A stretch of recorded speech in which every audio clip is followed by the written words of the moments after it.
में टहलने के लिए निकला। वह अपने ही धुन में चला जा रहा था। लगता था उसके दिमाग में कोई उलझन है जिसे वह सुलझाने की कोशिश कर रहा था। सड़क पर आगे बढ़ते ही उसके सामने चीकू खरगोश भागा। बबलू का पैर उसके ऊपर पड़ने ही वाला था कि चीकू जोर से चिल्लाया। उसकी आवाज सुनकर बबलू ने अपना पैर पीछे खींच लिया। कहाँ खोए हो बबलू भाई? कहीं नहीं, बस कुछ ऐसे ही सोच रहा था। किस बारे में? तुम जानकर क्या करोगे? शायद मैं तुम्हारी कुछ मदद कर सकूं। तुम तो जानते हो आजकल वन में कितनी चोरियां हो रही हैं, पर चोर का कोई अता पता ही नहीं है। इस बात को लेकर वन के सारे प्राणी चिंतित थे। वे वहाँ खुद को सुरक्षित महसूस नहीं कर रहे थे। अरे चीकू भाई, हम मजबूर हैं। हम चोर को पकड़ ही नहीं पा रहे हैं। वह बहुत चालाक है और अपने काम को बड़ी कुशलता से अंजाम दे रहा है। कहीं कोई सबूत ही नहीं छोड़ रहा। हमारे राजा इस बात को लेकर बहुत चिंतित हैं। यही कारण है कि हम सब इस बारे में सोच रहे हैं। अब तुम मेरी इसमें क्या मदद कर सकते हो? मैं कुछ सोचता हूँ, हो सकता है मुझे कोई उपाय सूझ जाए। प्रयास करने में कोई हर्ज तो नहीं है। तुम ठीक कहते हो चीकू, लेकिन वन के गुप्तचर भी अभी तक इसका कोई हल नहीं निकाल सके। इतना कहकर वे चुप हो गए। बबलू की बातों ने चीकू को सोचने के लिए मजबूर कर दिया। चीकू को उदास देखकर बबलू बोला, तुम अपना मन छोटा मत करो। मुझे अच्छा लगा कि तुमने मेरी परेशानी को समझा। कभी मैं भी इस वन के लिए गुप्तचर का काम करता था। एक बार मेरी टांग टूट जाने से मेरे अंदर फुर्ती नहीं रही। तब से मैंने यह काम छोड़ दिया। चीकू, तुम चाहो तो यह काम दोबारा कर सकते हो। वन के प्राणी ज्यादातर दिन में भोजन की तलाश करते हैं, वे रात को आराम करते हैं। तुम दिन रात दोनों में ही भोजन की तलाश में निकल सकते हो सकता है रात को तुम्हें कुछ ऐसी बातों का पता चल जाए जो हमारे काम की हो। हाँ बबलू, तुम ठीक कहते हो। मैं आज रात को वन में घूमकर इस बात का पता करने की कोशिश करता हूँ। थोड़ी देर बातें करके चीकू अपने बिल की ओर बढ़ गया और बबलू अपने रास्ते चला गया। चीकू के दिमाग में अभी तक बबलू की कही बातें घूम रही थी। उसे समझ नहीं आ रहा था वह बबलू की मदद कैसे करे।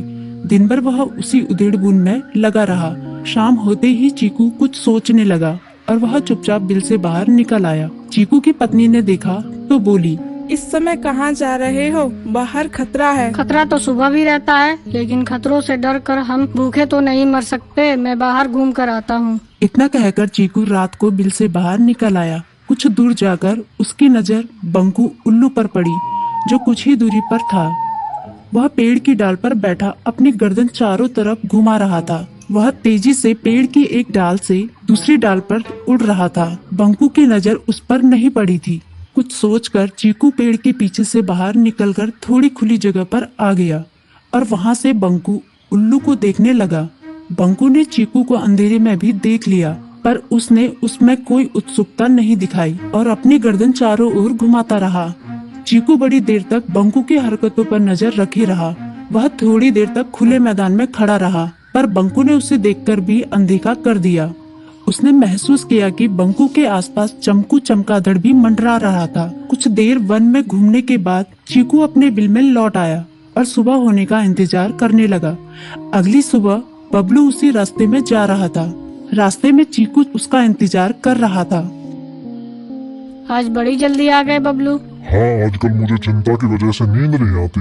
कोई नई खबर है क्या? यकीन से तो मैं नहीं कह सकता, पर मैं तुम्हें ऐसे प्राणी का नाम बता सकता हूँ जो शायद चोरों की मदद कर रहा है। कौन है वो? बंकू उल्लू। इतना कहकर चीकू ने रात की घटना उसे ज्यों की त्यों सुना दी। इसे सुनकर बबलू का माथा ठनका। बबलू की आंखें चौंधिया गई। तुम ठीक कह रहे हो। मुझे आज रात बंकू और चमकू पर नजर रखनी होगी। इतना कहकर वे दोनों अपने अपने रास्ते चले गए। बबलू रात को अपने साथियों के साथ बंकू पर नजर गड़ाए रहा। उसकी संदिग्ध गतिविधियों को देखकर बबलू ने उसे उसके साथियों चंकी और संकी लोमड़ के साथ पकड़ लिया। बबलू ने सख्ती से पूछताछ करनी शुरू कर दी। तुम इस समय बंकू चमकू के साथ क्या कर रहे हो? हम चारों दोस्त हैं, इसलिए साथ बैठकर बातें कर रहे हैं। चमगादड़ और उल्लू की दोस्ती तो समझ में आती है, पर लोमड़ के साथ दोस्ती कैसे हो सकती है? सख्ती से पूछने पर दोनों ने अपना जुर्म कबूल कर लिया और सभी चोरियों के बारे में बताया जो उन्होंने कुछ दिन पहले वन में की थी। बबलू ने उनके चोरी का सारा सामान भी बरामद कर लिया। बंकू और चमकू को अभी तक समझ में नहीं आ रहा था कि वो इतनी आसानी से कैसे पकड़ में आ गई।